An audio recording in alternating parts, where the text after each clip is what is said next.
పిండం ఉంది కదా, అది వాతస్కంధా ఇమే సప్త చరంతు దివిపుత్రక మారుతా ఇతి విఖ్యాత దివ్యరూప మమాత్మజాహ.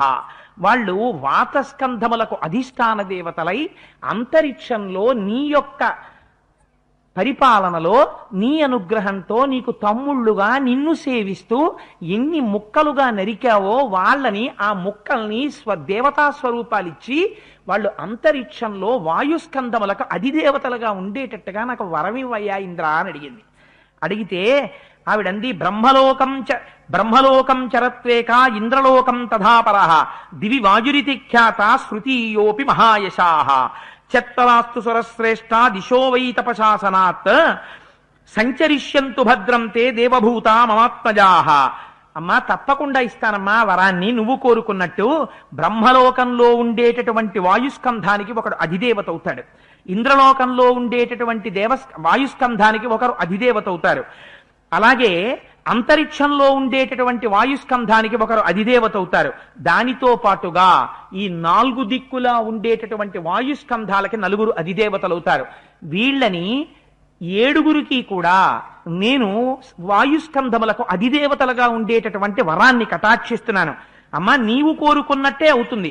సర్వమేతత్ యథోతక్తం తే భవిష్యతి న సంశయః విచిరిష్యంతి భద్రం తే దేవభూతాస్తవాత్మజాః. నువ్వు కోరుకున్నట్టు నీ కొడుకులు వాయుస్కంధాలకి అధిదేవతలవుతారమ్మా అని వరం ఇచ్చారు.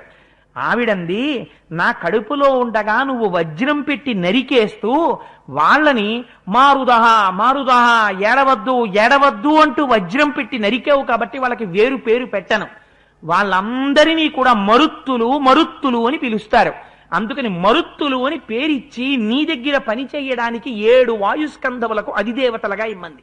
నీ కోరిక తీరుస్తానమ్మా అన్నాడు. అందుకని మరుత్తులు వచ్చారు. అందుకని రామా నీకు ఈ కథ చెప్పాను. ఈ విశాలానగరం యొక్క గొప్పతనం ఏమిటో తెలుసా?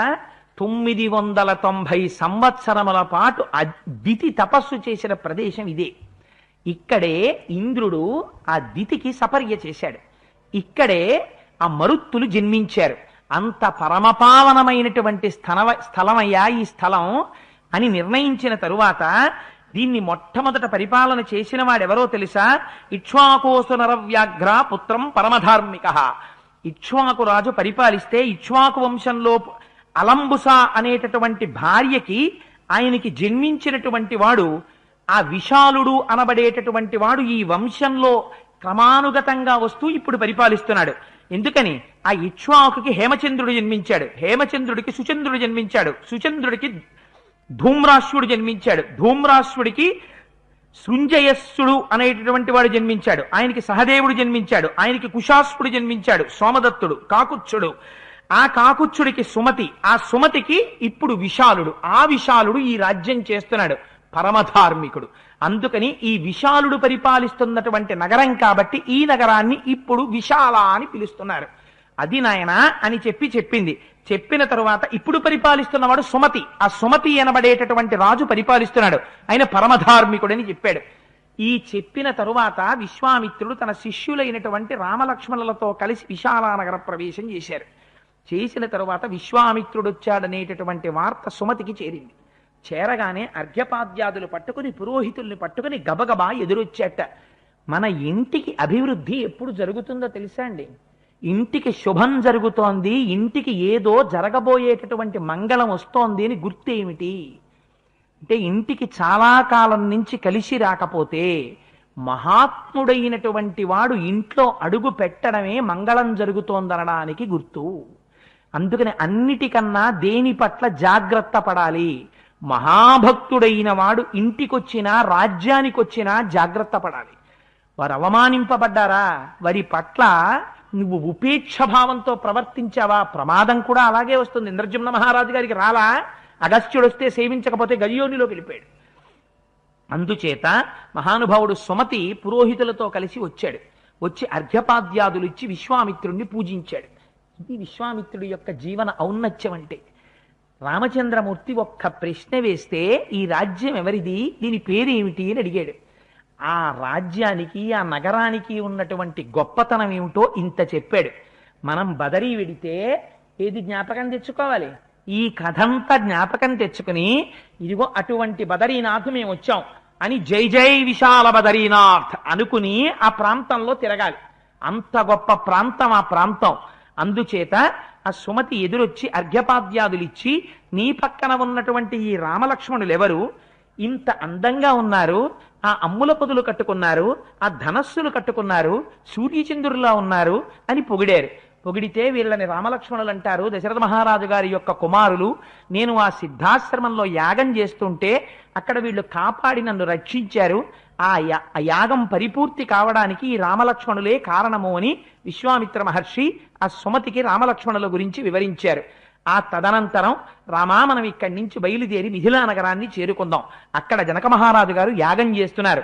అసలు మనం చేరవలసింది అక్కడికి. జనక మహారాజు గారి యాగంలో శివధనస్సుని నువ్వు చూడాలి. అది దేవతలు, దానవులు, యక్షులు, గంధర్వులు, కిన్నెరులు, కింపురుషులు ఎవరూ ఎక్కువ పెట్టలేకపోయారు. అపూర్వమైనటువంటి వస్తువు. పరమశివుడు దేవతలు కలిసి కటాక్షించి ఆ వంశంలో వారికి ఇచ్చారు. ఆ శివధనస్సుని చూద్దువు గాని రామా రమ్మన్నారు. అంటే సరే మిథిలా నగరానికి బయలుదేరుతున్నారు. ఆ మిథిలా నగరానికి కొద్దిగా పొలిమేరల్లోకి వచ్చారు. వచ్చేటప్పటికి విజనమైనటువంటి ఒక ఆశ్రమం కనపడింది. అక్కడ ఎవ్వరూ జనులు లేరు, కానీ చాలా శోభాయమానంగా ఉంది. ఆ ఆశ్రమం ఎందుకింత నిర్జనంగా ఉంది అని చూశారు. వాల్మీకి మహర్షి అహల్యా వృత్తాంతాన్ని చెప్పినట్టు బహుశః అంత అందంగా మళ్ళీ చెప్పినటువంటి వారు నా దృష్టిలో రామాయణ కల్పవృక్షంలో విశ్వనాథ సత్యనారాయణ గారు చెప్పారు, మహానుభావుడు. ఎందుకంటున్నానంటే ఈ మాట, అహల్యా వృత్తాంతము అంటే ఏదో మనకి తెలుసు తెలుసు అనుకుంటాం మనం. కానీ అహల్యా వృత్తాంతం అంటే ఏమిటో, భార్య యొక్క గొప్పతనం అంటే ఏమిటో, భర్త ఎలా ప్రవర్తించాలో, దాంపత్యం అంటే ఏమిటో మహానుభావుడు వాల్మీకి మహర్షి ఇవాళ చెప్తున్నారు. అందుకే బాలకాండ ఆయువు పట్టు. రామచంద్రమూర్తి యొక్క శీలాన్నంతటినీ తీర్చిదిద్దింది విశ్వామిత్ర మహర్షిని అడ్డుపెట్టి. ఇది నరశ్రేష్ఠుడై రాముడు లోకానికి అందాడంటే విశ్వామిత్ర మహర్షి యొక్క అనుగ్రహం. అలా మనం అనుకోని నాడు రామాయణం చదివి ప్రయోజనం లేదు. రాముడు దేవుడండి, విశ్వామిత్రుడు చెప్పేది ఏమిటి ఆయనకి అని మీరు అనుకుంటే ఇంకా బాలకాండ చదువుకోవడం ఎందుకు, వాల్మీకి మహర్షి రాయడం ఎందుకు? గురువుల యొక్క అనుగ్రహాన్ని పక్కన పెట్టడం అవుతుంది. అందుచేత రాముడు విశ్వామిత్రుడి చేతిలో తయారయ్యాడని మీరంటే రాముడు కూడా సంతోషిస్తాడు, తన గురువుల పేరు చెప్పారని. అందుచేత ఎంత అందంగా చెప్తాడో చూడండి. ఆ అహల్యా వృత్తాంతం చెప్పవలసి వస్తే, ఈ ఆశ్రమం ఎవరిది, ఎందుకు ఇలా ఇక్కడ ఎవ్వరూ జనం లేకుండా ఇలా ఉంది, కానీ చాలా ఏదో తేజోవంతంగా ఉంది, ఈ ఆశ్రమం ఎవరిది అని అడిగాడు. రామా నీకు ఈ ఆశ్రమం చూపించాలి, ఇందులోకి నువ్వు తప్పకుండా రావాలి, ఈ ఆశ్రమంలోకి. చూశావా, అసలు నేను చెప్పవలసిందే దీని గురించి, నువ్వు ఎలాగూ అడిగావు కాబట్టి చెప్తున్నాను విను అన్నారు. అని ఒక మాట చెప్పారు. గౌతమస్య నరశ్రేష్ఠ పూర్వమాసీన్ మహాత్మనః ఆశ్రమో దివ్య సంకాశ సురైరపి సుపూజిత. ఈ ఆశ్రమం గౌతమ మహర్షి యొక్క ఆశ్రమం. ఆశ్చర్యం ఏమిటో తెలుసా, తపస్సు చేసి దేవతల యొక్క అనుగ్రహాన్ని, దేవతా దర్శనాన్ని చేస్తారు. గౌతముడి గొప్పతనం ఏమిటో తెలుసా, ఇది వాల్మీకి రచన వైచిత్రి, ఒక్క శ్లోకంలో చెప్తారు. గౌతముడి ఆశ్రమానికి ఉన్న గొప్పతనం ఏమిటో తెలుసా, గౌతముడి ఆశ్రమానికి దేవతలు వస్తారు గౌతముడి దర్శనానికి. అంటే గౌతముడు ఎటువంటి తపశ్శక్తి కలిగినటువంటి వాడో నువ్వు ఆలోచించు. అటువంటి మహాపురుషుడైనటువంటి గౌతమ మహర్షి యొక్క ఆశ్రమం. కానీ తస్యాంతరం విదిత్వాతు సహస్రాక్షస్య చీపతి మునివేషధరో అహల్యామిదం వచనమబ్రవీత్. మునివేషధరో అహల్యామిదం వచనమబ్రవీత్. ఆ గౌతమ మహర్షి తన భార్య అయినటువంటి అహల్యతో కలిసి తాపసి అయి ధార్మికమైనటువంటి జీవితాన్ని ఇక్కడ గడుపుతూ ఉండేవారు. అహల్య త్రైలోక్య సుందరి. ఎందుకంటే అహల్య ఎందుకు పుట్టింది అంటే ఒక ఆఖ్యానం చెప్తారు పెద్దలు. బ్రహ్మవైవర్త పురాణంలో ఒక మాట చెప్పారు.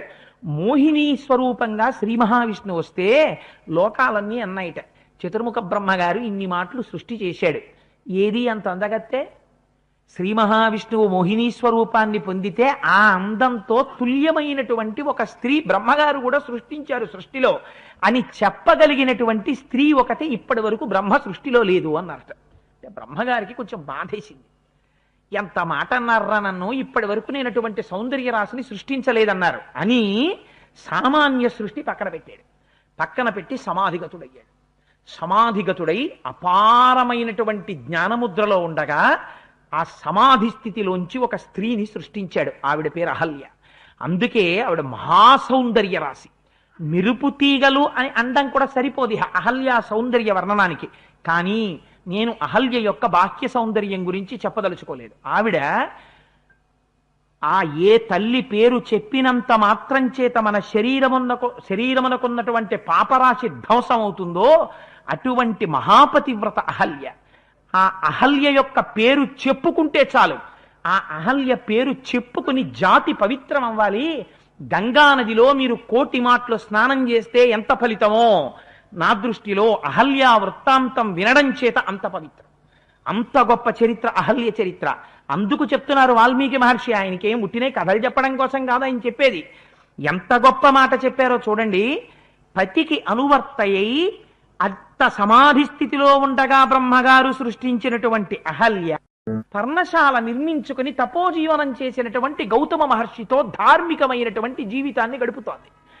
గడుపుతుంటే ఎప్పటి నుంచో ఇంద్రుడికి అహల్య మీద కోరికుంది. ఎందుకని? అహల్యని సృష్టించగానే ముందు వెళ్ళి అహల్యనిమ్మని అడిగిన వాడు ఇంద్రుడు. అడిగితే ఇంద్రుణ్ణి అప్పుడు అహల్య చూసింది. దేవరాజు, గొప్ప ఐశ్వర్యము అధికారము కలిగినటువంటి వాడు. చూసి ఇంద్రుడి పట్ల కించిత్ మమకారం ఆవిడ మనస్సులో ఏర్పడింది. అందుకే కన్యాస్వరూపంలోకి వచ్చేటప్పటికీ ఆవిడ మనస్సులో భర్తృస్వరూపం ఎవరు పడితే వారు ముద్ర పడకుండా తండ్రి జాగ్రత్త పడాలి. లేకపోతే నారాయణ స్వరూపంగా నువ్వు కాళ్ళు కడిగి కన్యాదానం ఎలా చేస్తావు? అందుకే శాస్త్రం అంత జాగ్రత్తగా మాట్లాడుతుంది ఆడపిల్ల ఉన్న చోట. సరే, ఈయనన్నాడు బ్రహ్మగారు, ఇంద్రుడికి ఇవ్వడం ఏమిట్రా, ఇంత గొప్ప కన్యని సృష్టించాను, ఇవ్వనంటే ఇంద్రుడు కోపిస్తాడు, అందుకని ఒక పరీక్ష పెడతానన్నాడు. అంటే ఇది రామాయణాంతర్గతం కాదు, అహల్య గొప్పతనం చెప్పడానికి నేను బ్రహ్మవైవర్త పురాణంలోంచి చెప్తున్నాను. ఆయన అన్నాడు, ఎవరు భూలోకానికి అంతటికీ తొందరగా ప్రదక్షిణం చేసి వస్తే వారికి ఇస్తాను ఈ కన్యనన్నాడు. ఇంద్రాదులు తమ వాహనాలెక్కి బయలుదేరారు. గౌతమ మహర్షి కూడా సభలో ఉన్నారు. ఎదురుగుండా ఒక ఆవు కనపడింది. ఆ గోవుకి ప్రదక్షిణం చేశారు. మనకి గోవు కనపడుతుంటుంది. మీరు ఎప్పుడైనా చూడండి, ఆలయాల్లోకి వెళ్ళి బయటికి వస్తున్న చోట గోవు నిలబడుతుంది. మనం గుడి చుట్టూ ప్రదక్షిణం చేసి అరటిపండు చేత్తో పట్టుకుని బయటికి వస్తుంటాం. వస్తుంటే ఆ అరటిపండు కోసమని ఆవు మోరలు చాపి మీ దగ్గరికి వస్తుంది. భగవద్ అనుగ్రహం మీ వెంట పడుతోంది. మనమేం చేస్తాం?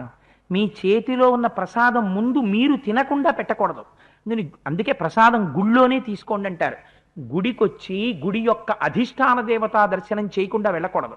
మీరు ఇక్కడికి వచ్చారు, వచ్చినప్పుడు ఒక 5 నిమిషాలు ముందు వచ్చి అయ్యప్ప స్వామి దర్శనం చేసుకుని కూర్చోవాలి. రామాయణం వింటున్నారు కాబట్టి రామచంద్రమూర్తి దర్శనం చేసి కూర్చోవాలి. అంతేకాని దేవాలయానికి అధిష్టానమైన దైవం దర్శనం చెయ్యకుండా కూర్చుని విని వెళ్ళిపోకూడదు. అది దేవత పట్ల అపచారం అయిపోతుంది. అందుచేత మనం గుళ్ళోంచి బయటికి వస్తుంటే ఓ ఆవు వస్తుంది. మనం ఏం చేస్తాం? ఈ అరటిపళ్ళు ఇలా పెట్టేసుకుని గబగబగా తోసి బయటికి వచ్చేసి పాప ఆవు అరటిపండు కోసం దగ్గరికి వస్తుంటే పడేల్వనం లెంపకాయ కొడతాం. రామాయణం మనకి నేర్పింది. ఎందుకురా నువ్వు గుళ్ళోకి వెళ్ళి 33 కోట్ల మంది దేవతలు ఆశ్రయించున్నారు ఆ ఆవుకి, నువ్వొక తొక్క అరటిపండు తొక్క నువ్వు లోపల ప్రసాదం తినేసి తొక్క పట్టుకొచ్చి ప్రసాదంగా దానికి పెట్టు నోట్లో. సంతోషంగా నాలుక జాపి అది తింటుంటుంది.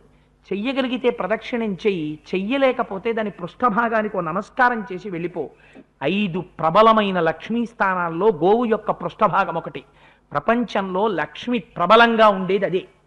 గోవు యొక్క పృష్ఠభాగము, పద్మము, స్త్రీ యొక్క పాపట. అందుకే ఎట్టి పరిస్థితులలో స్త్రీ పాపట యందు సింధూరం లేకుండా ఉండకూడదు. పాపట, పద్మము, ఏనుగు యొక్క కుంభస్థలము, ఇవి లక్ష్మీ స్థానాలు 5. వీటిని ఎప్పుడూ అగౌరవపరచకూడదు. అందుచేత ఆవు యొక్క పృష్ఠభాగానికి ఒక నమస్కారం చేసి వెళ్ళిపోవాలి.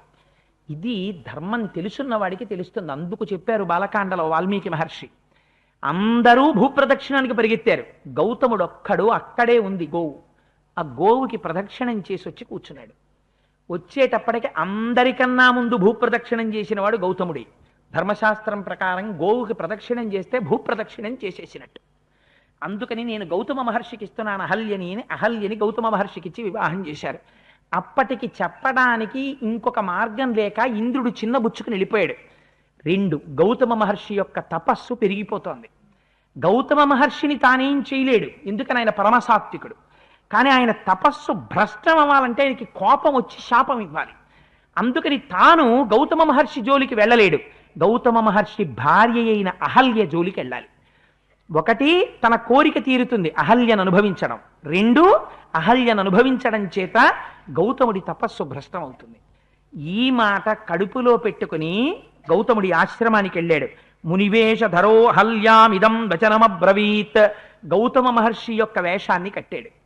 ఎప్పుడు వెళ్ళాడు? పైగా మీరు చాలా జాగ్రత్తగా ఆలోచించాలి. ఏం ఉట్టినే చెప్పరు మహర్షి, ఏది చెప్పినా తిన్నగా మాట్లాడరు ఇలాంటి విషయాల్ని.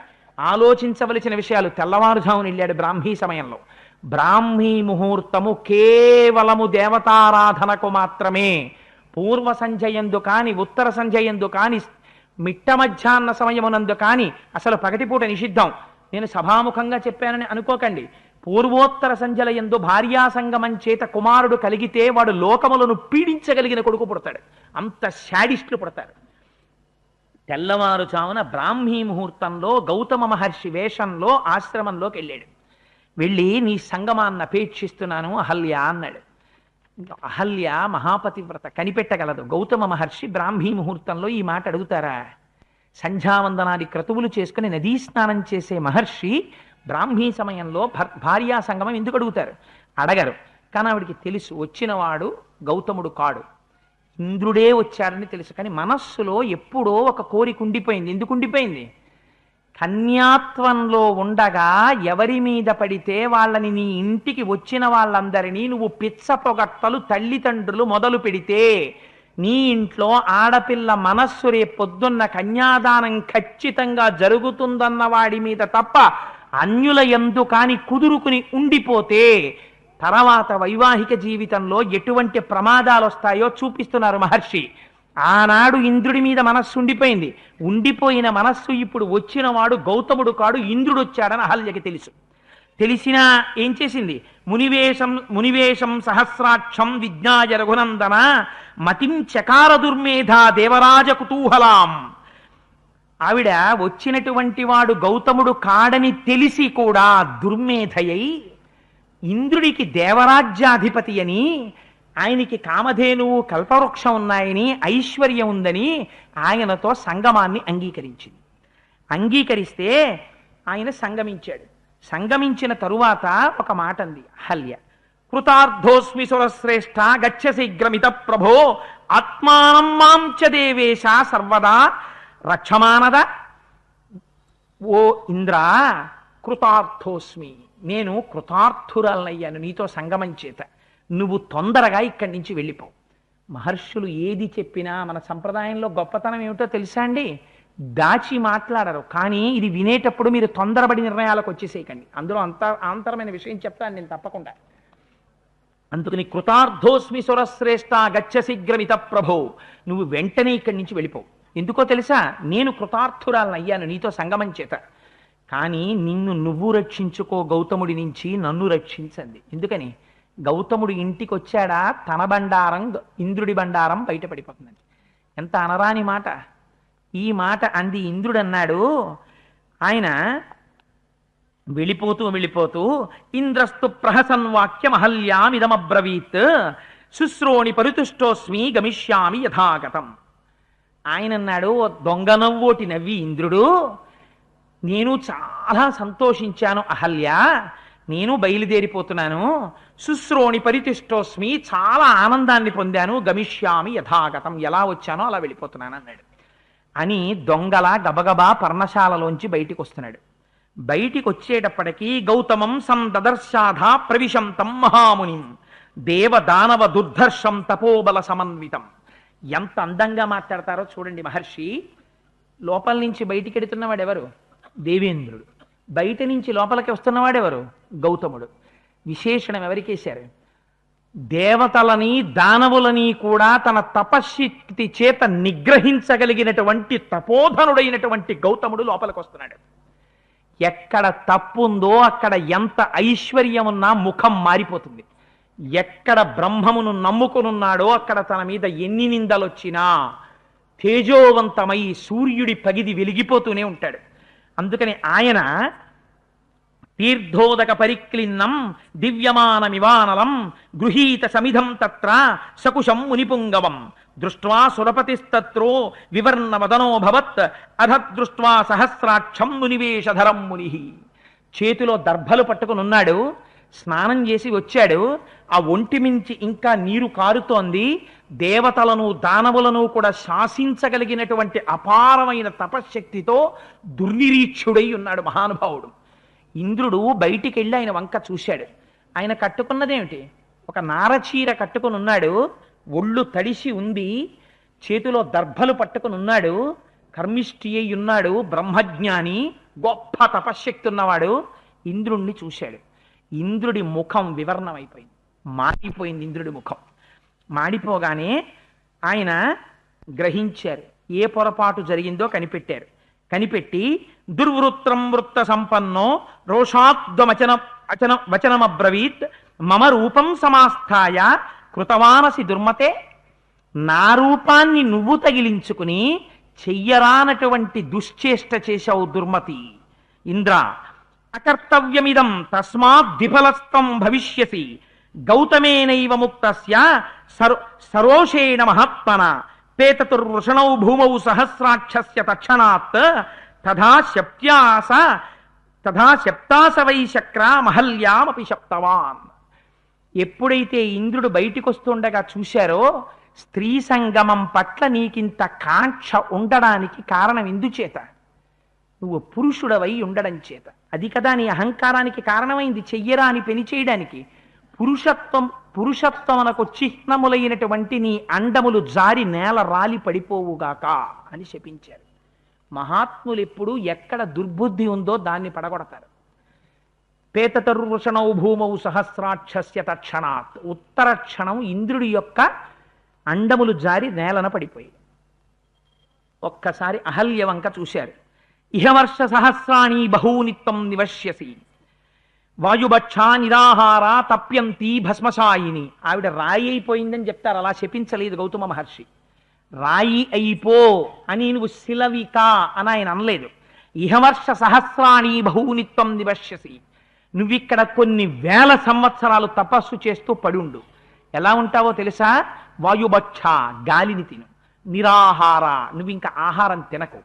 తప్యంతి, తప్పించు. భస్మశాయిని, నీ మీద బూది కప్పేస్తుంది, నువ్వెవ్వరికీ కనపడవిహ. అలా తపస్సు చేస్తూ నేల మీద పడిపోయి ఉండు అని శపించి ఒక మాట చెప్పారు. ఆగమిష్యతి దుర్ధర్షస్తదా పూతా భవిష్యతి తస్యాధితిథ్యేన దుర్వృత్రే లోభమోహ వివర్జిత. కొంతకాలానికి దుర్ధర్షుడైనటువంటి రామచంద్రమూర్తి ఈ అరణ్యంలోకి ప్రవేశిస్తారు. ప్రవేశించి పర్ణశాలలోకి వస్తారు. వచ్చినప్పుడు ఆయన చేత, ఆయన పర్ణశాల ప్రవేశించినప్పుడు ఆయన కాలుతో తంతాడనో, తన్నినప్పుడు పాదపరాగం నీ మీద పడుతుందనో అలాంటి మాటలు ఏవీ చెప్పలేదు గౌతముడు. పర్ణశాలలోకి రామచంద్రమూర్తి ప్రవేశించినప్పుడు నీ శాపమునకు విమోచనం కలుగుతుంది. కలిగితే నువ్వేమవుతావో తెలుసా? మళ్ళీ నువ్వు నా భార్య అవుతావు, పత్నివవుతావు. పత్నివై నాతో కలిసి యజ్ఞయాగాది క్రతువులు చెయ్యడానికి సమానమైనటువంటి స్థాయిని పొంది మళ్ళీ నా పక్కనొచ్చి నా పత్ని స్థానాన్ని పొందుతావు. అప్పటి వరకు నేను కూడా ఈ పర్ణశాల విడిచిపెట్టి హిమవత్ పర్వత ప్రాంతానికి వెళ్ళిపోతున్నానని చెప్పారు. చెప్పి వెళ్ళిపోయారు. నాయనా రామ, ఇదయ్యా అహల్య కథ, రా లోపలికి అని పర్ణశాలలోకి తీసుకెళ్లారు. ఇంద్రుడేం చేశాడు? అండములు పడిపోతే దేవతల దగ్గరికి వెళ్ళాడు. అందరినీ పిలిచాడు. నేను ఈ పని ఎందుకు చేశానో తెలుసా? నా ఒళ్ళు కొవ్వి కాదు, గౌతముడికి తపశ్శక్తి పెరిగిపోతోంది. గౌతముడిని నేనేం చేయలేను, అపచారం అహల్య పట్ల చేశాను. ఇప్పుడు ఏమైంది? గౌతముడికి కోపం వచ్చి నన్ను శపించాడు, అహల్యని శపించాడు. శపిస్తే ఏమవుతుంది? అది సత్యవాక్యం అవ్వాలి. అందుకని ఆయన తపశ్శక్తి కొంత పోయింది. గౌతముడి తపశ్శక్తి పోగొట్టడానికి నేను వెళ్ళాను. విడితే మిమ్మల్ని అందరినీ రక్షించడానికి నేనిడితే నా అండములు పోయి. అందుకని నాకు ఇప్పుడు మళ్ళీ అండాల్ని తీసుకొచ్చి పెట్టవలసిన బాధ్యత మీది. ఎందుకని నా పని వల్ల మీరు రక్షింపబడ్డారు కాబట్టి మీరేం చేస్తారో మీ ఇష్టం అన్నాడు. పాపం అగ్నిదేవుడిది విన్నాడు. అగ్నేస్తు వచనం స్పృష్ట్వా పితృదేవా సమాగతా ఉత్పాట్యమేషవృషణౌ సహస్రాక్షేణ్యవేశయన్. మనకి పితృదేవతారాధన చేసేటప్పుడు అప్పుడు ఆచారం ఏమిటంటే పితృదేవతలకి ఆరాధన చేసేటప్పుడు మేషములకు అంటే గొర్రెకి అండములతో కూడినటువంటి గొర్రెని సమర్పిస్తారు. అందులో ఆ శరీరంలో అండములు పితృదేవతలు తీసుకుంటారు. అందుకని అండములు లేనటువంటి గొర్రెని పితృదేవతలకు ఇస్తే పితృదేవతల యొక్క ఆగ్రహానికి గురవుతాం. అండములతో కూడిన గొర్రెనే పితృదేవతలకు ఇవ్వాలి. అప్పుడు ఈయన వెళ్ళి పితృదేవతలను అడిగాడు, మేషం అంటే గొర్రె యొక్క అండములను తీసి మేము ఇంద్రుడికి అతికిస్తాం, అందుకని ఇక నుంచి అండములు లేని గొర్రెని నీకిస్తే పితృదేవతలందరూ సంతోషించాలి, ఇది దేవకార్యం కాబట్టి అంటే ఒప్పుకున్నారు. వాళ్ళు ఒప్పుకుంటే గొర్రె యొక్క వృషణములను తీసి ఇంద్రుడికి అతికించారు. అతికిస్తే ఆయన మళ్ళీ పురుషుడయ్యాడు. లేకపోతే ఎంత ఇంద్రుడైతే ఏమిటి, పుంసత్వం పోయిన తరువాత అందరి చేత అసహ్యింపబడతాడు. అందుచేత మళ్ళీ గొర్రె యొక్క వృషణములను తీసి ఇంద్రుడికి పెట్టారు. అందుకని ఆయన ఏమని పిలుస్తారు, మేషవృషణుడు మేషవృషణుడు అని పిలుస్తారు, గొర్రె వృషణములు కలవాడు. అలా అన్నప్పుడల్లా ఏమవుతుంది, తాను తప్పు నడక నడిచినటువంటిది జ్ఞాపకానికి వస్తూ ఉంటుంది. ఎంత ఇంద్రుడైనా మహర్షులేం ఉపేక్షించరు, తప్పు తప్పే. కానీ అహల్యేమైంది, అప్పటి నుంచి కొన్ని వేల సంవత్సరాల నుంచి ఆవిడ తపిస్తూనే ఉంది అక్కడలాగా. వాయుభక్షా నిరాహార తప్యంతి భస్వసాయిని, గాలి తింటూ ఆహారం లేకుండా ధూళి మీద పడి అక్కడ పడి తపస్సులో ఉంది. రామచంద్రమూర్తి లోపలికెళ్ళారు. వెళ్ళగానే ఇప్పుడు ఆవిడ పరిస్థితి ఏమిటిట, 33 కోట్ల మంది దేవతలు కూడా కన్ను విప్పి ఆవిడ వంక చూడలేరట. అంత దుర్నిరీక్షమైనటువంటి తేజోమూర్తి అయి ప్రకాశిస్తోంది. రామచంద్రమూర్తి యొక్క దృష్టి పడగానే ఆవిడ బాహ్య స్థితిని పొంది పైకి లేచింది. లేచి రామచంద్రమూర్తి ఆ తల్లిని చూడగానే విచిత్రం ఏమిటో తెలుసా అండి, ఆ శాపం నుంచి విముక్తురాలైనటువంటి అహల్య రాముడి పాదముల మీద పడాలా, లేకపోతే రాముడు అహల్య మీద పాదాల మీద పడాలా అంటే, అహల్యని చూడగానే రాఘవౌతు తతస్తస్య, రాఘవుడే ముందు వెళ్ళి అహల్య యొక్క పాదముల మీద పడ్డట. పడి ఆవిడ పాదములకు నమస్కారం చేశాడు. చేసిన తరువాత అప్పుడు ఆవిడేం చేసింది, స్మరంతి గౌతమవచ ప్రతిజగ్రాహ సాచతం, గౌతముడు చెప్పినటువంటి మాట జ్ఞాపకానికి వచ్చింది. అప్పుడు ఆవిడ రాముడికి నమస్కారం చేసింది. చేసి రాముణ్ణి కూర్చోపెట్టి షడ్రసోపేతమైనటువంటి విందు ఆరగింపచేసింది. అర్ఘ్యపాద్యాదులు ఇచ్చింది. గౌతమ మహర్షి కూడా వచ్చారు. అమ్మా, నీ శాపం నుంచి నువ్వు విముక్తురాలవయ్యావమ్మా అని విశ్వామిత్ర మహర్షి సంతోషించారు. తన పత్నిని తీసుకుని గౌతముడు మళ్ళీ తపస్సు చేసుకోవడానికి వెళ్ళిపోయాడు. మహాభారతంలో అయితే చెప్పారు, అంజనాదేవి గౌతమ మహర్షి యొక్క ఈ అహల్యాదేవి యొక్క కుమార్తె, ఆ అంజనాదేవి యొక్క కుమారుడే హనుమ. అందుకని ఇట్లాంటి చాలా విశేషమైనటువంటి సంతానం అహల్యాకి గౌతముడి ద్వారా కలిగింది తరువాత. సరే, ఇది మనం అహల్యా వృత్తాంతం రామాయణాంతర్గతంగా విన్నాం. మనం ఇలా బాహ్యంగా చూస్తే మనకేమనిపిస్తుందంటే, అహల్య తప్పు చేసింది, ఆ తప్పు చేయడం చేత ఆవిడ చాలా కాలం తపస్సు చేయవలసి వచ్చింది, మహానుభావుడు గౌతముడు శపించాడు అని మనం అనుకుంటాం. మీరు అలా అర్థం చేసుకుంటే అహల్యా వృత్తాంతం విషయంలో పొరపాటు చేసిన వారు అవుతారు. ఎందుకు ఈ మాట అంటున్నానంటే, మీకు ముందే చెప్పాను, అహల్య పట్ల ఇంద్రుడికి కోరిక ఉన్నమాట యథార్థం. వచ్చినటువంటి వాడు ఇంద్రుడు గౌతముడు కాడన్న విషయం కూడా అహల్యకి తెలియడం కూడా యథార్థం. పొరపాటు జరిగిన మాట యథార్థం. అయితే ఆగ్రహించవలసిన వాడెవరు? వీళ్ళిద్దరూ చేసిన పొరపాటుకి ఆగ్రహించవలసిన వాడు గౌతమ మహర్షి. మహర్షి అని ఎందుకన్నారు ఆయన్ని? ఆయనే ఆగ్రహిస్తే భార్యని పరిత్యజించాలి. ఇంకా ఎన్నడూ నువ్వు నా భార్యవి కాలేవు, నిన్ను నా పక్కన కూర్చోపెట్టుకోను అని విడిచిపెట్టేసి వేరొక భార్యని స్వీకరించాలి. కానీ గౌతముడు ఆ పని చేశాడా? ఆ పని చెయ్యలేదు. ఏం చేశాడు? తన గొప్పతనం ఏమిటో చెప్పాడు. దేవదానవులనందరినీ శాసించగలిగినటువంటి తపశ్శక్తి గౌతముడిది ఉండడం పర్ణశాలలో. ఆ గౌతముడు ఒక్క మాట అంటే పుంసత్వం కూడా ఎగిరిపోయేటటువంటి నీచ స్థితి దేవేంద్రుడిది. పైకి ఐశ్వర్యంలా కనపడుతోంది, అసలు ఐశ్వర్యం ఎవరిది? గౌతముడిది. కానీ పొరపాటు ఏం జరిగింది? ఇంద్రుడు తన పురుషవాంఛ తీర్చుకోవడానికి వచ్చాడు. అందుకని మళ్ళీ మళ్ళీ ఇలాంటి పొరపాటు జరగకూడదు. అందుకని అనుగ్రహంగా జ్ఞాపకానికి రావాలి. అందుకని మహాత్ములైనటువంటి వారు క్రోధమునకు వశులు కాకూడదు. ఆయన ఏం చేశాడు? పేతతుర్వృషణౌ భూమౌ సహస్రాక్షస్య తక్షణాత్ అన్నాడు. నీ అండములు పడిపోతాయన్నాడు. పడిపోయే అండములు. మళ్ళీ ఎవరిని ఆశ్రయించవలసి వచ్చింది? ఎవరికి తాను అధిపతో ఆ దేవతల కాళ్ళు పట్టుకోవలసి వచ్చింది అండాల కోసం. వాళ్ళెళ్ళి పట్టుకొచ్చి గొర్రె వృషణాలు అతికించారు. అందుకని ఏమైంది? ఆయన పొరపాటు దిద్దాడు, మరొక మాట పొరపాటు జరగకుండా నిగ్రహించాడు. భార్య కూడా పొరపాటు చేసింది. భార్య పొరపాటు చేసిందని విడిచిపెట్టేసిన వాడు ఆర్ష సంప్రదాయమునందు భర్త కాడు. భార్య ఇంతకన్నా పెద్ద పొరపాటు చరిత్రలో ఉండదు. చేస్తే గౌతముడు చెప్పినది ఏమిటో తెలుసా అండి? నీకు దేవరాజు మీద మనస్సు ఎందుకు కలిగింది? ఆయన ఐశ్వర్యవంతుడని. ఐశ్వర్యవంతుడన్న భావన ఎందుకు కలిగింది? మనస్సు ఉండబట్టి. మనస్సు ఎందుకు వచ్చింది? నువ్వు ఆహారం తినబట్టి. ఆహారంలో 6వ వంతు మనస్సు అయింది. మనస్సు యందు మోహం వచ్చింది. మోహంలోంచి లోభం వచ్చింది. దానికి కామం కలిసింది. కామం కలిసి దేవరాజు వైపుకి వెళ్ళావు. ఇప్పుడు ఈ మనస్సు శుద్ధి పడాలి. అందుకని వాయుభక్ష నిరాహార, నువ్వు ఇంక అన్నం తినకు, గాలి తిను. నీ పాపం పోవాలి. నువ్వు అగ్ని పునీతం అవ్వాలి. అందుకని ఏమవ్వాలి? తప్యంతి, నువ్వు తపస్సు చెయ్యి. ఎన్నాళ్ళు? కొన్ని వేల సంవత్సరాలు. ఎలా చేస్తావు? ఎక్కడికో వెళ్ళక్కర్లేదు, ఇక్కడే పడిపో. భస్మశాయిని, నీకు బాహ్య ప్రపంచం తెలియకూడదు. నీ ఒళ్ళంతా బూదితో కప్పబడుతుంది. కప్పపడి నువ్వు అలా పడిపోయి ఉండిపోతావు. ఎప్పుడు నీకు మళ్ళీ శాప విమోచనం? రాబోయే అవతారాన్ని ఆయన గమనించారు. పతితపావనుడైనటువంటి రామచంద్రమూర్తి వస్తారు. ఆశ్రమంలోకి రాగానే ఆయన మీద గాలి నీ మీదకి వస్తుంది. అంతే. ఎందుకు దేవాలయానికి వెళ్ళడం? స్వామి మించి వచ్చేటటువంటి గాలి మీ మీదకు వస్తే చాలు. మీరు ఆయన పతితపావనుడు, మీకున్నటువంటి దోషాలు పోతాయి. అందుకని దేవాలయంలోకి వెళ్ళి నిలబడతాం. ఇది దర్శనం చేసిన వారు ఎవరో తెలుసా అండి? మహానుభావుడు విశ్వనాథ సత్యనారాయణ గారు దర్శనం చేశారు రామాయణ కల్పవృక్షంలో.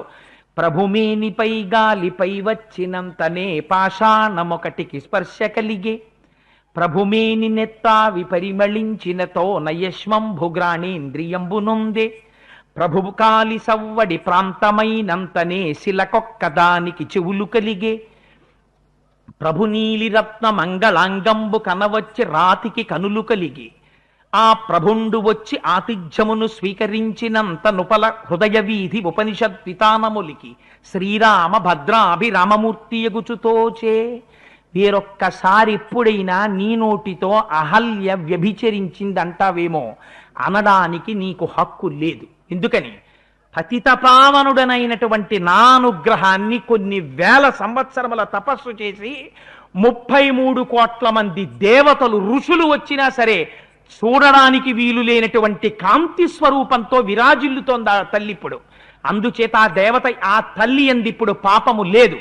అందుకని అటువంటి తల్లి కనుక నా చేత నమస్కరింపబడనదగినదై నేను కూడా ముందు నమస్కరిస్తున్నాను. రామచంద్రమూర్తి చేత నమస్కరింపబడిన మహాతల్లి అహల్య. అహల్య గురించి వేరొక మాట అనడానికి నీకున్న అధికారం ఏమిటి? అనకెప్పుడు అహల్య అన్న మాట వినబడితే 2 చేతులతో నమస్కారం చేయి. ఇది అహల్య యొక్క గొప్పతనం అని చెప్పడానికి రాముడంతటి వాడు ముందు నమస్కారం చేశాడు. తన భార్య తప్పు చేస్తే ఆ భార్య చేత తపస్సు చేయించి ఎందువల్ల ఆ భార్య ఆ దోషం చేసిందో గమనించి ఆ దోషాన్ని నివృత్తి చేసి రాముడొస్తే ఎలా పతితపావనుడో చూపించారు విశ్వనాథ సత్యనారాయణ గారు. పడక కుర్చీలో పడుకుంటే అందుకుని ఋషి సదృశుడయ్యాడు మహానుభావుడు. ప్రభుమేని పైగాలి పైవచ్చినంతనే పాషాణమొకటికి స్పర్శ కలిగి. అప్పటి వరకు బాహ్య స్పర్శ లేకుండా పడిపోయినటువంటి అహల్యకి రామచంద్రమూర్తి మించి గాలి వచ్చి తగిలింది తంటే స్పర్శ కలిగింది. ఇప్పటి వరకు ఆవిడికి స్పర్శ లేదు. ప్రభుమేని నెత్తావి పరిమళించినతోన యశ్మంబు ఘ్రాణేంద్రియంబునుందే. ఇప్పటి వరకు అసలు ముక్కుకి వాసన తెలియకుండా పడిపోయినటువంటి అమ్మకి రామచంద్రమూర్తి మించి వచ్చినటువంటి పరిమళమైన వాయువు తగలగానే ముక్కుకి సువాసన తెలియడం ప్రారంభమైందిట. ప్రభుమేని నెత్తావి పరిమళించినతోన ఆ రాయి స్పర్శేంద్రియంబు పొందే. ఆయన మించి గాలి వచ్చి తగలగానే మళ్ళీ స్పర్శేంద్రియం పనిచేయడం ప్రారంభించిందిట. ప్రభు నీలరత్న మంగళాంగంబు కనవచ్చి రాతికి కనులు కలిగే. ఆ నీలమేఘ సంకాశమైనటువంటి రామచంద్రమూర్తి యొక్క సౌందర్య ఆవిర్భూతమైనటువంటి ఆ స్వరూపాన్ని చూడగానే ఆవిడ కనులు పనిచేయడం మొదలుపెట్టాయిటంటే మళ్ళీ ఆవిడలోంచి శబ్ద స్పర్శ రూప గంధములనేటటువంటి 4 తన్మాత్రలు ప్రారంభమయ్యాయి. మరి రసేంద్రియం నాలుకెప్పుడు పనిచేస్తుంది అంటే ఇప్పుడు ఇన్నాళ్ళు తపస్సు చేసింది కాబట్టి లేచి తిన్నప్పుడు కాదుట. ఆ రాముడికి పళ్ళు ఫలాలు పాలు అన్నీ ఇచ్చినప్పుట ఆయన తింటే ఈవిడ రసేంద్రియం పనిచేయడం మొదలెట్టిందిట. ఇప్పుడు ఏమైంది? ఆహార దోషం శరీర దోషం అన్నీ నివృత్తి అయిపోయి శ్రీరామ ఆ మంగళాంగంబు కనవచ్చి రాతికి కనులు కలిగే ఆ హృదయ వీధి ఉపనిషత్ విధానములికి శ్రీరామ భద్రాభిరామమూర్తి యగుచుతోచే. ఇప్పటి వరకు రాముడు రాముడే, శ్రీరాముడు కాడు, సీతతో కలిసిన రాముడు కాడు. ఎందుచేత? నాయన సీతమ్మ అక్కడున్నట్టు నువ్వు ఇక్కడున్నట్టు కనపడుతున్నారు, కానీ ఆవిడ నిత్యానపాయని నీ నుంచి విడబడదు. లక్ష్మి సీతమ్మగా అక్కడ మిథిలా నగరంలో ఉంది. మీ ఇద్దరు తొందరలో కలియబోతున్నారు, సీతారాములుగా మాకు దర్శనం ఇవ్వబోతున్నారు అని దర్శనం చేసినటువంటి గొప్ప చారిత్రము కలిగి తన పాపమునంతటిని ప్రక్షాళనము చేసుకున్నటువంటి మహాపతివ్రత అహల్య. అటువంటి అహల్య కాళ్ళ మీద రాముడు పడ్డాడు. వెంటనే గౌతమ మహర్షి వచ్చారు. అహల్య రా అని చెయ్యి పట్టుకుని మళ్ళీ తన ఆశ్రమ ప్రాంతానికి తీసుకెళ్ళిపోయారు. రామా, భార్య తప్పు చేస్తే ఉద్ధరించుకున్నవాడు భర్త, అంతేకాని పాణిగ్రహణం చేసి అస్తమానం చిన్నదానికి చితకదానికి కూరలో ఉప్పు దిగ్గిన దగ్గర నుంచి ప్రతిదానికి భార్యని పట్టుకుని నిందించినవాడు భర్త కాడు. వాడేం భర్త? భార్య తప్పు చేస్తే దిద్దుకున్నవాడు భర్త. చూసావా రామా అహల్య కథ? ఇది అహల్య కథ అంటే. ఏమవుతోంది రాముడికి ఇప్పుడు? బాహ్యమునందు పతితపావనుడయ్యాడు, నరుడిగా గురుడి చేత సంస్కరింపబడుతున్నాడు. పెళ్లి చేసుకోవడం అంటే ఏమిటో, పాణిగ్రహణం చెయ్యడం అంటే ఏమిటో, భార్యని ఎంత అపురూప వస్తువుగా చూసుకోవాలో, భార్య తప్పు చేసినప్పుడు భర్తృత్వం బయటికి వస్తుంది. తప్పు చేయడం అంటే నా ఉద్దేశం ఇంకొకటని కాదు. భార్య ఏదైనా పొరపాటు చేసినప్పుడు నువ్వు చెలరేగిపోయే అవకాశం వచ్చిందని కాదు నువ్వు సంతోషించవలసింది. ఆవిడ వల్ల పొరపాటు జరిగితే పిలిచి చాలా ప్రశాంత చిత్తంతో, ఉసే నీకు చెప్పడానికి నేను తప్పెవరున్నారు? నీ కష్టమైనా నా కష్టం, నీ సుఖమైనా నా సుఖం. నేను తప్ప నీకెవరు చెప్తారు? నువ్వు బాధపడకూడదని నీకు ఒక మంచి మాట చెప్పాలని చెప్తున్నాను. నాకు వీరు తప్ప ఎవరు చెప్తారు? నా కష్టం వారి కష్టంగా భావించడానికి నాకు జీవితంలో వీరు తప్ప ఇంకెవరున్నారు ఆయన కన్నా గొప్ప అన్న పరమ పవిత్ర భావనతో నువ్వు ఈ మాట విను. ఈ మాట దిద్దుకో, ఇంకెప్పుడు ఇలా చెయ్యకు, అది నీకు యోగ్యం కాదు అని భర్త భార్యకి ఏకాంతమునందు కూర్చోపెట్టి చెప్పి భార్యని దిద్ది తనతో పాటు నడిపించగలిగినటువంటి వాడై ఉండాలి. అందుకే భార్యని ఆర్ష సాంప్రదాయంలో ధర్మపత్ని అన్నారు. ఎంత అందంగానో రామ, భార్య అంటే ఇలా చూసుకోవాలని చెప్పలేదు విశ్వామిత్రుడు. ఇది అహల్య కథ రామ అన్నారు. నువ్వు పతితపావనుడవు అన్నారు. ఈ కథ కదండి రాముడి జీవితాన్ని చివరి వరకు శాసించింది. తన తండ్రి దశరథ మహారాజు గారు దక్షిణ నాయకుడు, ఎందరో భార్యలున్నారు, రాముడికొక్కతే పత్ని. మనస వాచ కర్మణ ఇహ ఆ భార్యని దాటలా. కారణమేమిటి? ఎటువంటి గురువుల చేత సంస్కరింపబడ్డాడు. ఇప్పుడు చెప్పండి, రామాయణం బాలకాండ రిటైర్ అయిపోయిన వాళ్ళు వినడం మంచిది. రామాయణం బాలకాండ వినవలసిన వాళ్ళు యుక్త వయస్సులో ఉన్నవాళ్ళు వినాలా? పెళ్ళయి ఇప్పుడు మంచి ఉత్సాహంతో జీవితాన్ని చక్కదిద్దుకుంటున్న వాళ్ళు వినాలా? లేకపోతే రామాయణం రిటైర్ అయిపోయి ఎందుకు పనికి మాలినటువంటి వాళ్ళు మాత్రమే వినాలి? మీకెందుకని రామాయణానికి వెళ్ళేవాడిని చొక్కా పట్టుకు ఆప్ చెయ్యాలా? రామాయణం పట్ల గురి కోల్పోతే పాడయ్యేవి మన బ్రతుకులు. మహర్షి ఔదార్యంతో వీటిని మనకు అందించారు. ఇన్ని రహస్యాల్ని లోపల పెట్టి అహల్యా వృత్తాంతాన్ని మనకు అందించారు. అందుకే అహల్య పొరపాటు తొలగొట్టుకున్న కొన్ని వేల సంవత్సరాలు తపస్సు చేసినటువంటి మహాపతివ్రత. అహల్య జ్ఞాపకానికి రాగానే ఒక విషయం జ్ఞాపకం పెట్టుకోవాలి. రాముడంతటి వాడు నమస్కరించిన అమ్మ అహల్య అనేటప్పటికి ఇలా నమస్కారం చేసేయాలి. అపార సౌందర్యము ఎంత జాగ్రత్తగా ఉండాలో కూడా మనకి నేర్పుతుంది. అందుచేత ఇన్ని రకాలుగా అహల్యా వృత్తాంతాన్ని బాలకాండలో మనకి వివరణ చేసి మహర్షి అది దాటి మిథిలా నగరానికి వెడతారు. వెళ్ళిన తరువాత అక్కడ ఎక్కడ చూసినా ఓహో వాహనాలు ఇరుకిరుకుగా వచ్చినటువంటి ఎందరో మహర్షులతోటి మునులతోటి అక్కడ జరుగుతున్నటువంటి యాగ సంరంభంతో మహోజ్వలంగా ఉంది. రాముడు అన్నాడు, మహానుభావ, ఎందుకు మనకి ఈ అల్లర్లో, కాస్త దూరంగా ఎక్కడైనా నిర్జనంగా ఉన్న చోట, జలములు సమృద్ధిగా దొరికే చోట మనం విడిది చేద్దామన్నారు. ఒకటి జ్ఞాపకం పెట్టుకోండి, మహాపురుషుడైన వాడు, మహానుభావుడైనటువంటి వాడు ముందు డాంబికాన్ని కోరుకోడు. రే నేను వచ్చానని వాళ్ళకి తెలుసో తెలీదో, వాళ్ళు ఎదురొస్తారో రారో అని అల్లరి పడిపోకూడదు. నువ్వు నీ మానాన్న ప్రశాంతంగా ఉండాలి. నువ్వు మహాత్ముడవైతే నువ్వు ప్రకటించుకోకూడదు. పూర్వం జవహర్లాల్ నెహ్రూ గారు డిస్కవరీ ఆఫ్ ఇండియా రాస్తూ ఓ మాట చెప్పారు. పూర్వం ఒకడు గట్టిగా రాగి ప్లేటు పెట్టి కట్టేసుకునేవాట కడుపుని. ఎందుకురా అలా బిగించి కట్టుకుంటావా రాగి ప్లేటు నువ్వంటే, అమ్మో నేను మహాజ్ఞానిని, కడుపు నిండా జ్ఞానమే, జ్ఞానం చేత కడుపు పగిలిపోతుందేమో అని కట్టుకున్నాననేవట. ఇదే కావలసింది, ఈడాంబికం కాదు కావలసింది. నువ్వు నిశ్శబ్దంగా ఉండు, నువ్వు వెళ్ళి నిర్జనమైన ప్రదేశంలో కూర్చో. నువ్వు మహాత్ముడవని గుర్తేమిటో తెలుసా? లోకం నీ చుట్టూ తిరుగుతుంది. నువ్వు లోకం చుట్టూ తిరిగి రా రా రా అని ఎన్నాళ్ళు పిలుస్తావు? నువ్వు ఈశ్వరుడి పాదాలు పట్టుకో. నీ ఇంట్లో కరెంటు పోతే మెయిన్ ఫీ చేసుకో, గోళ్ళన్నీ దవ్వేకు, వైర్లు పీకేకు. నువ్వు ఈశ్వరుడి పాదాలు పట్టుకో.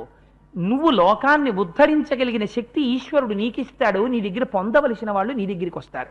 అందుకే విశ్వామిత్రుడు నిర్జనమైన ప్రదేశమై జల సమృద్ధమున్న చోట ఉన్నాడు. ఎందుకు జలాలు? నీళ్లున్న చోట ఉండడం ఎందుకు అంటే, ఫలాలున్న చోట ఉంటాడు విశ్వామిత్రుడు, నీళ్లున్న చోట ఉంటాడు. నీళ్ళెందుకు? ప్రతి క్షణం పొద్దున్న మధ్యాహ్నం సాయంత్రం ఇంత బ్రహ్మజ్ఞానైనా సంధ్యావందనం చేసుకుంటాడు. సంధ్యావందనం చేయాలంటే ఓం కేశవాయ స్వాహ అనాలంటే నీళ్లు కావాలి. అందుకని నీళ్లు బాగా దొరికే చోటు ఎక్కడుంటుందో అక్కడ మహాత్ములు కూర్చున్నారు. చూడండి, వెతుక్కోవడం కూడా ఈశ్వరారాధనకి సరిపోయే ప్రదేశం. ఆయన ఇల్లు ఎక్కడ కూర్చుంటే ఈ వార్త ఎవరికి తెలిసిందిట? జనక మహారాజు గారికి తెలిసింది. తెలిసి ఆయన ఏం చేశాడు? పరుగు పరుగున పురోహితుడు శతానందుణ్ణి పట్టుకుని పరిగెత్తుకుంటూ విశ్వామిత్రుడు ఉన్న చోటుకి వచ్చేట. వచ్చి ఆయన అన్నాడు, ఎంత గొప్ప మాట అన్నాడో చూడండి. ఆద్యయజ్ఞ సమృద్ధిర్దే సఫలా దైవతై కృత ఆద్యయజ్ఞ ఫలం ప్రాప్తం భగవద్ దర్శనాన్మయ. స్వామి, నేను చేస్తున్నటువంటి యజ్ఞం సఫలమైపోయింది అనుకుంటున్నాను. ఎందుకో తెలుసా? మీరు రావడమే ఫలం.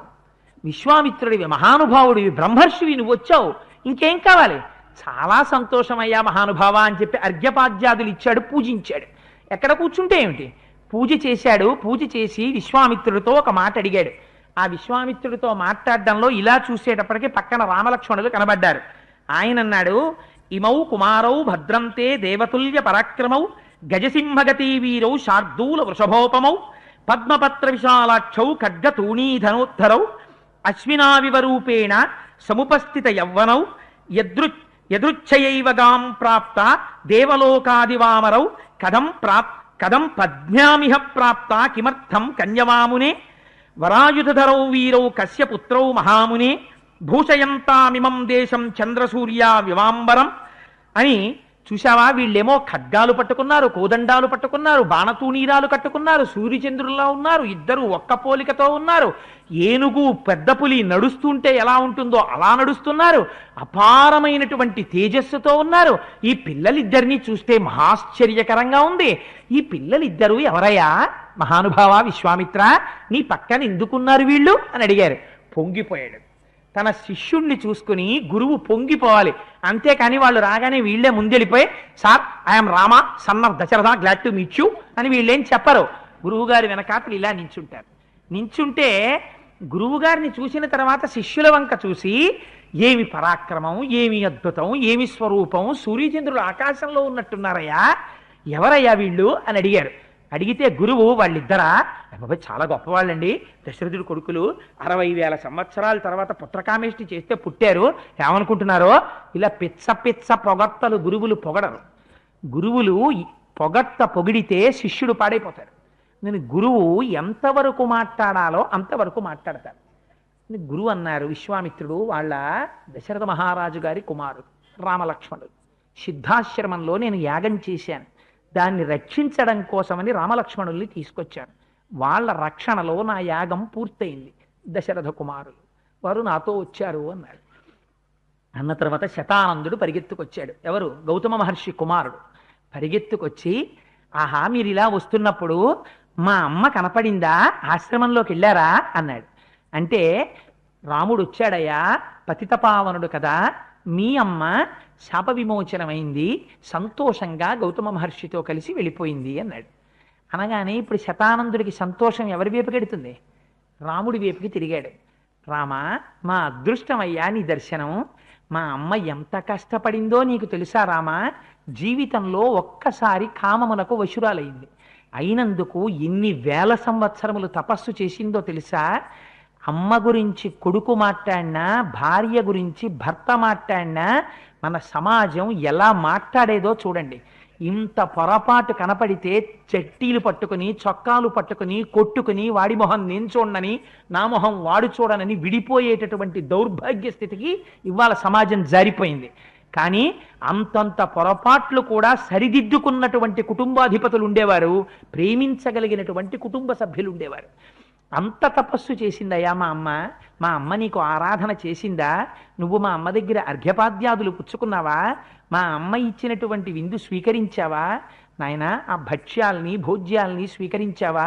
మా అమ్మ సంతోషంగా ఉందా అని అడిగాడు. అడిగితే, మహానుభావ మీ అమ్మగారు పరమ సంతోషంగా ఉన్నారు, దీదీప్యమానంగా ఉందా తల్లి? మాతృస్వరూప అయిన అహల్యకి నమస్కరించాను, ఆవిడ మీ తండ్రి అయిన గౌతమ మహర్షితో కలిసి తపస్సు చేసుకోవడానికి బయలుదేరిపోయిందయా అని చెప్పారు. చెప్తే ఎవరి గురించి మాట్లాడాడో తెలుసా అండి శతానందుడు? ఆశ్చర్యకరమైన విషయం ఏమిటంటే ఆయన అన్నాడు, రామా నువ్వు ధన్యుడవు. ఎందుకు ధన్యుడవో తెలుసా? నాస్తి ధన్యతరో రామ తత్వోన్యో భువి కశ్చన గోప్తా కుశికపుత్రస్తే ఏన తప్తం మహాత్తప. విశ్వామిత్రుడు బ్రహ్మర్షి ఎంత తపస్సు చేశాడో తెలుసా రామ? తపస్సు అంటే ఇలా కూర్చుని బ్రహ్మర్షి అయిపోయాడు అనుకుంటున్నావేమో. బ్రహ్మర్షి అవ్వడానికి ఎన్ని కష్టాలు పడ్డాడో, ఎన్ని ప్రతిబంధకాల్ని అధిగమించాడో, ఎటువంటి స్థితిని పొందాడో, ఇటువంటి బ్రహ్మర్షి అయినటువంటి విశ్వామిత్రుడి చేత రక్షింపబడడం అందే అది నీకు ధన్యత రామా, అందుచేత నువ్వు గొప్పవాడివయ్యా అన్నాడు. అంతేకాని గురువుగారు అక్కడ ఉండగా శిష్యుణ్ణి పట్టుకుని మీ వల్ల మా అమ్మగారు పాపం ఇదేంటి తప్యంతి భస్మసాయిని బూదిలో ఉన్నటువంటిది మా అమ్మ మళ్ళీ మా స్వరూపాన్ని పొందింది, అందుకని మా ఇంటికి రండి మనం మాట్లాడుకుందాం, విశ్వామిత్రుడు జనక మహారాజు గారి ఇంటికి వెళ్తారులేండి అనకూడదు. మాట్లాడడం అంటే ఎలా ఉంటుందో చూపించారు. అడిగాడు, విశ్వామిత్ర మహానుభావ చెప్పావా మా అమ్మ కథంతా అని అడిగారు. చెప్పానయ్యా మీ అమ్మ కథంతా చెప్పానన్నారు. పొంగిపోయాడు శతానందుడు. పొంగిపోయి, ఇప్పుడు నేను ప్రత్యుపకారం ఏం చెయ్యగలను? ఈ విశ్వామిత్రుడు కదా నిన్ను తీసుకెళ్ళాడు ఆశ్రమంలోకి, మా అమ్మ కథంతా చెప్పాడు కదా, ఎంత జాగ్రత్తగా చెప్పకపోతే మా అమ్మ పట్ల నీకు ఔదార్యం ఏర్పడింది, లేకపోతే చెయ్యి నేను రానా ఆశ్రమంలోకి అని నువ్వు అనొచ్చు కదా. ఆవిడ ఎంత గొప్పదో, ఎంత చిన్న పొరపాటు వల్ల అలా జరిగిందో, ఎంత తపస్సు చేస్తోందో విశ్వామిత్రుడు చెప్పుంటాడు. కానీ తనకి తానుగా విశ్వామిత్రుడు తన గొప్ప చెప్పుకోడు. తను ఎంత కష్టపడితే బ్రహ్మర్షి అయ్యాడో చెప్పడు. ఇది నా అదృష్టం రామ, నేను చెప్తాను నీ గురువు యొక్క వైభవం ఏమిటో, విశ్వామిత్రుడి కథ ఏమిటో చెప్తాను విందువుగాని అన్నారు. మహానుభావుడైనటువంటి విశ్వామిత్రుడి జీవితం వినడం కోటి గంగా స్నానాలు చేయడంతో సమానం. రామచంద్రమూర్తి పరవశించిపోతాడు, ఎందుకంటే తన గురువు విశ్వామిత్రుడు గనక.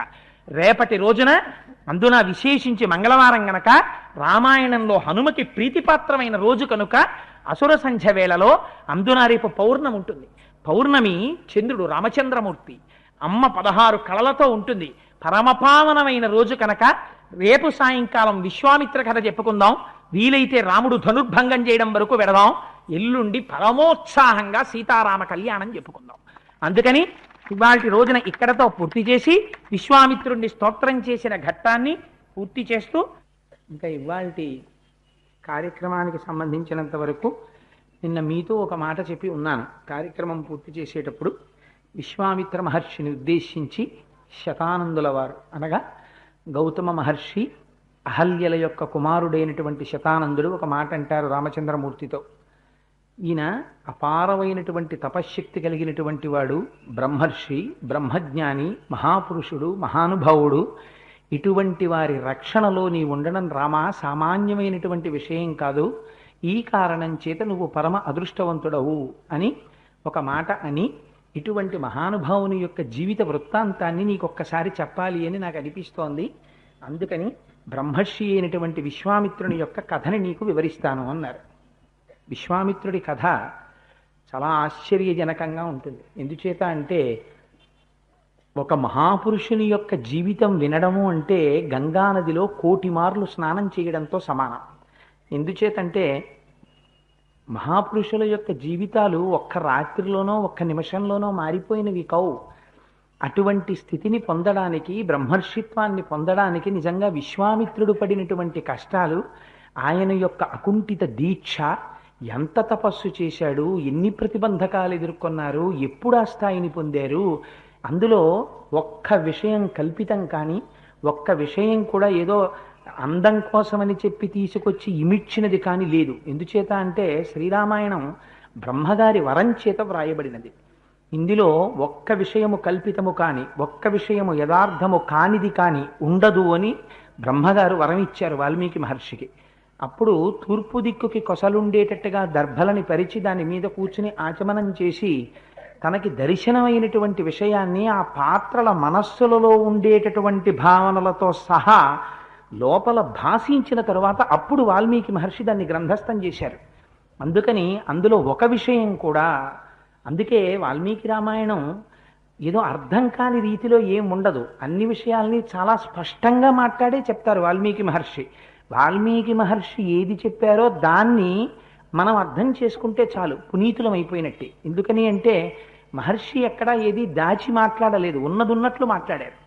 అందుకే విశ్వామిత్ర కథ కూడా అంత అందంగానూ రచించారు. అందున అది శతానందుడి నోటి వెంట అమృత ప్రవాహం కింద వెళ్ళింది.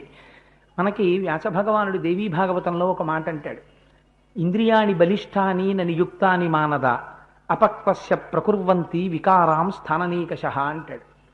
అన్నిటికన్నా చాలా కష్టం ఏదో తెలుసా నిగ్రహించడం? బయట రాజ్యాల్ని సంపాదించడమో ఐశ్వర్యం సంపాదించడమో ఇది కష్టం కాదు. ఇంద్రియాణి బలిష్టాని నియుక్తాని మానద, అన్నిటికన్నా చాలా కష్టం ఇంద్రియాల్ని వశం చేసుకోవడం. ఒక్క ఇంద్రియాన్ని వశంలో పెట్టడం అంటే సామాన్యమైన విషయం కాదు.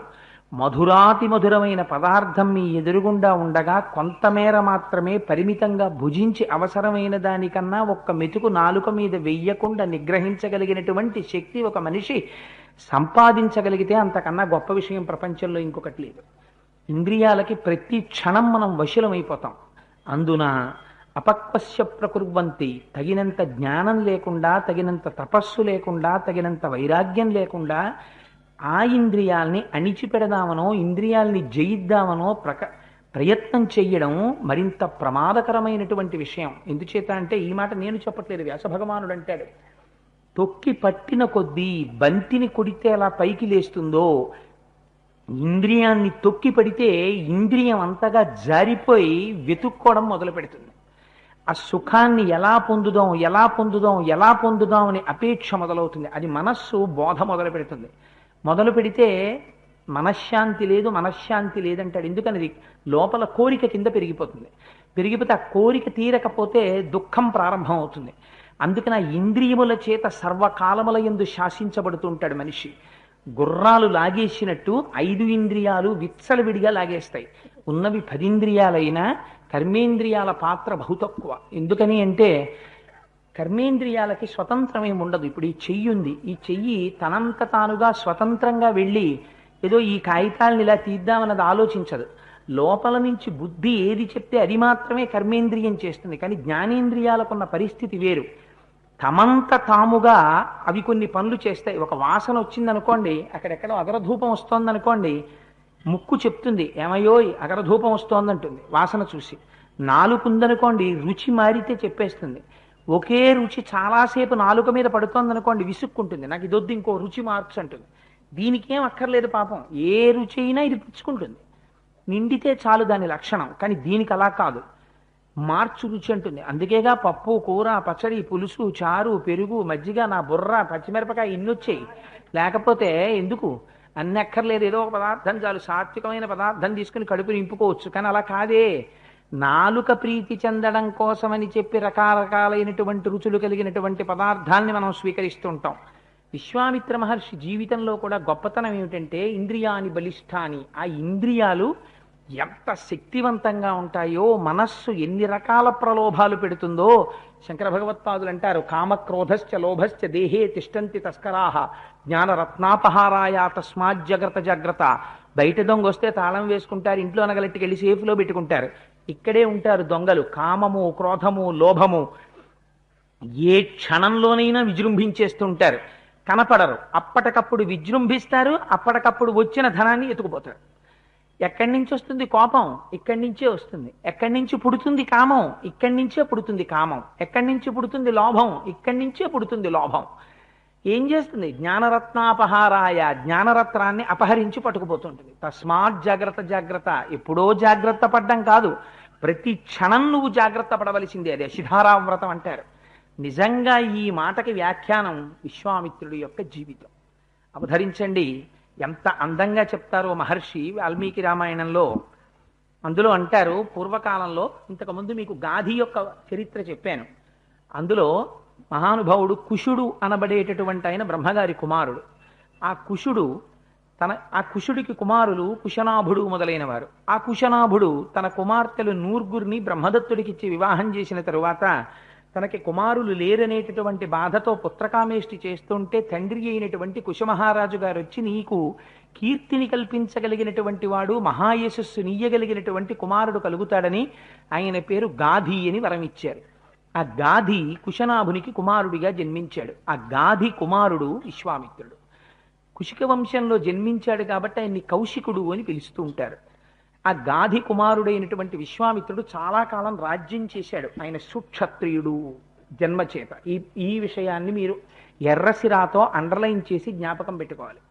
విశ్వామిత్రుడు జన్మచేత సుక్షత్రియుడు. అందుచేతనే చాలా కాలం రాజ్యపాలనం చేశాడు. చాలా కాలం రాజ్యపాలనం చేసి ఈ భూమండలాన్నంతటినీ శాసించాడు. అటువంటి సమయంలో ఒకనాడు ఒక అక్షౌహిణి సైన్యంతో కలిసి భూమి అంతా తిరుగుతూ వశిష్ఠ మహర్షి ఉండేటటువంటి ఆశ్రమంలోకి వెళ్ళారు. వశిష్ఠ మహర్షి ఆశ్రమం అంటే ఏం సామాన్యంగా ఉండదు. ఆయన బ్రహ్మర్షి, మహానుభావుడు.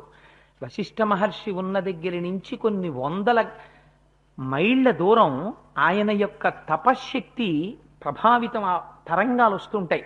ఇప్పటికీ అరుణాచలంలో శేషాద్రి స్వామి వారి ఆశ్రమంలో వారి యొక్క సమాధిలోంచి ఆ శక్తి తరంగాలు ప్రసారం అవుతున్నట్టే ఆ శక్తి తరంగాలు వస్తుంటాయి. అక్కడ ఉండేటటువంటి జీవులు పరస్పర శత్రుత్వాన్ని మరిచిపోయి ఉంటాయి. ఒక ప్రాణి వేరొక ప్రాణిని చెనకదు. పులి జింకని హింసించదు, ఎలుకని పాము హింసించదు, కుక్క పిల్లిని తరమదు. ఎందుచేత?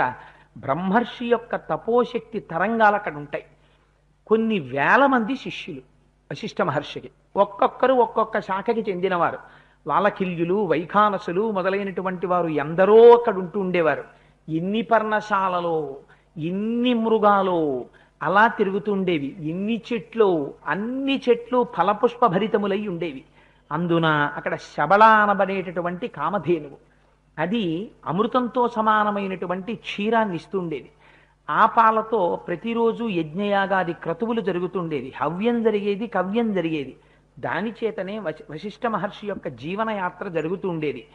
అంత పరమ పవిత్రమైనటువంటి ఆశ్రమంలోకి విశ్వామిత్ర మహారాజు, అప్పటికి మహర్షి కారు, విశ్వామిత్ర మహారాజు గారు తన యొక్క సైన్యాన్నంతటినీ బయట విడిది చేయించి తాను సంతోషంగా ఆ వశిష్ఠ మహర్షి ఆశ్రమంలోకి వెళ్ళారు. వెళ్ళి వారికి నమస్కారం చేశారు.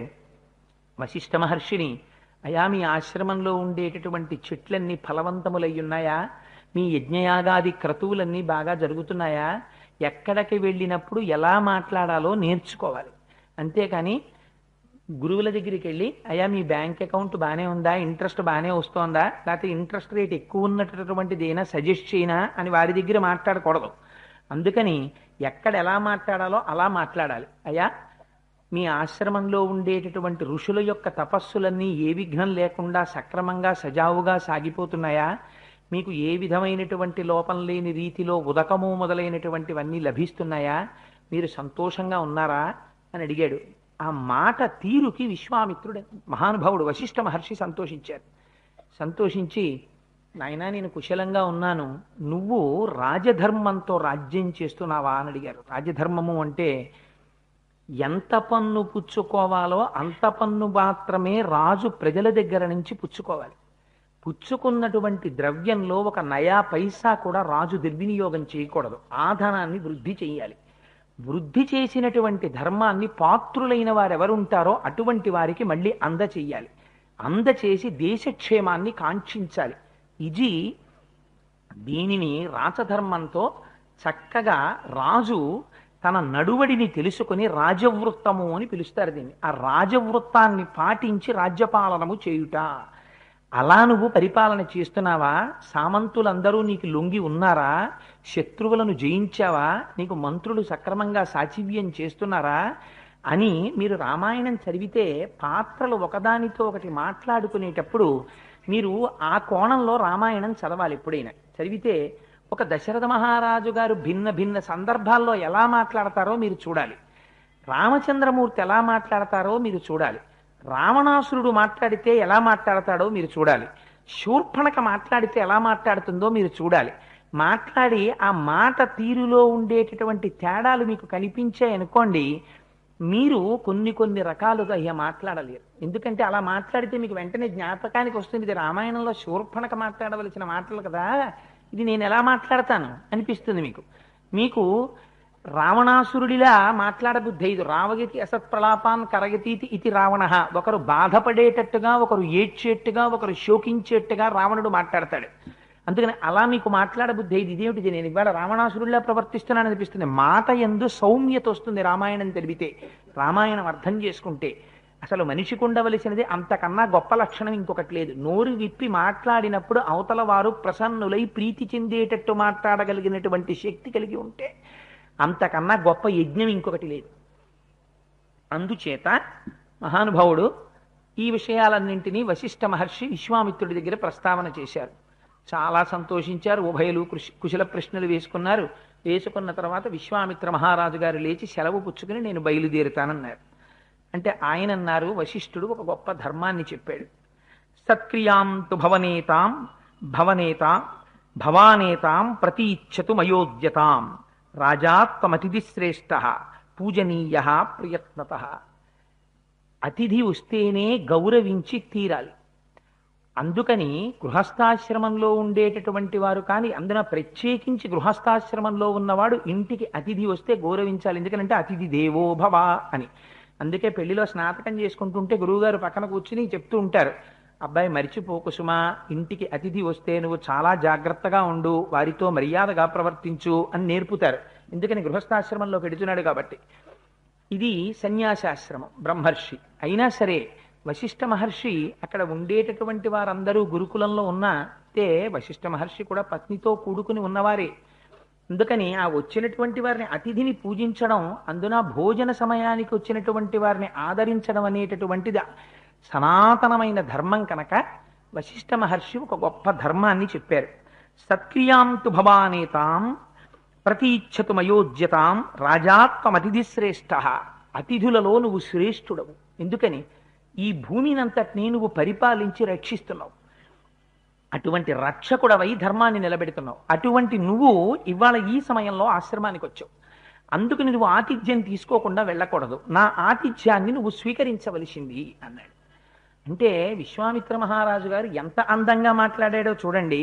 ఆయన అన్నాడు, ఫలమూలేన భగవన్ విద్యతే ఎత్తనాశ్రయే పాద్యేనాచమనీయేన భగవద్ దర్శనేన చ.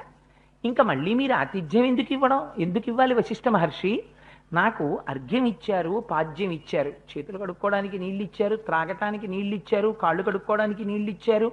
అన్నిటినీ మించి మీ దర్శనమైంది. మీరు తినేటటువంటి కందమూలాలు, తేనె ఏమున్నాయో వాటిని నాకు ఇచ్చారు, వాటిని స్వీకరించాను. ఇంకింతకన్నా ఆతిథ్యమే ఉంటుంది.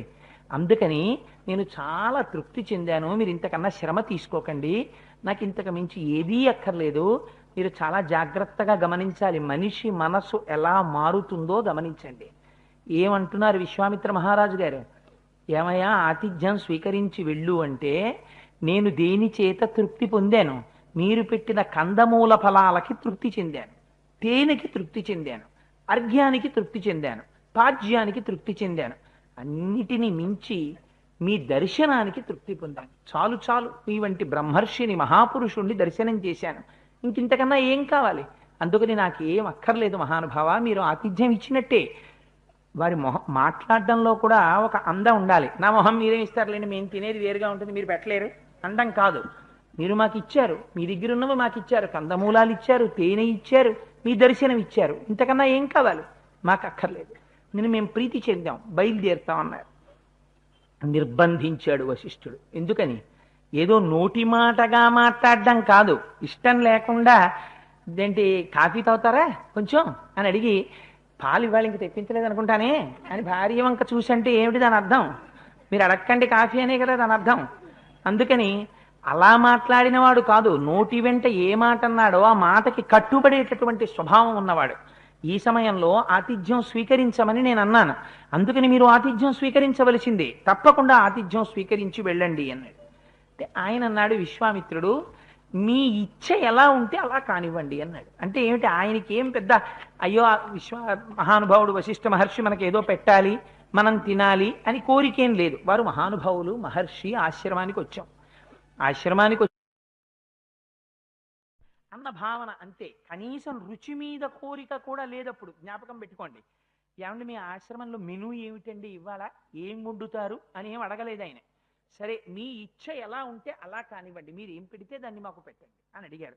ఎంత సాత్వికమైనటువంటి రీతిలో ప్రవర్తన ప్రారంభమైందో చూడండి. ఈ మాటలు అన్న తర్వాత ఆయన శబళని పిలిచారు వశిష్ఠ మహర్షి. శబళ అంటే కామధేనువు యొక్క బిడ్డ. అది వశిష్ఠ మహర్షి యొక్క ఆశ్రమంలో ఉంటుంది. ఆ శబళని దగ్గరికి పిలిచారు. పిలిచి ఉష్ణోఢ్యస్యోదనస్యాత్ర రచయ పర్వతోపమాహ మృష్ణాన్నీన చ సూపాశ్చ దధికుల్యాస్తథైవ చ నానాస్వాదురసానాంచ షడబానాం స్తథైవ చ భాజనాని సుపూర్ణాని గౌడాని చ సహస్రశః. శబళ, చూసావా, ఇవాళ మన ఇంటికి విశ్వామిత్ర మహారాజు గారు అతిథిగా వచ్చారు ఆశ్రమానికి. వారికి వారి వెనకాతల అక్షౌహిణి సైన్యం ఉంది, గజాలున్నాయి, అశ్వాలున్నాయి. వీటన్నింటికి, ఈ సైన్యానికి ఉత్తమోత్తమమైనటువంటి విందుని నువ్వు ఏర్పాటు చెయ్యాలి. ఎవరెవరికి ఏది ఇష్టమో వారికి కావలసినటువంటి పదార్థములను నీవు సృజించు అన్నారు. ఏమిట శబళ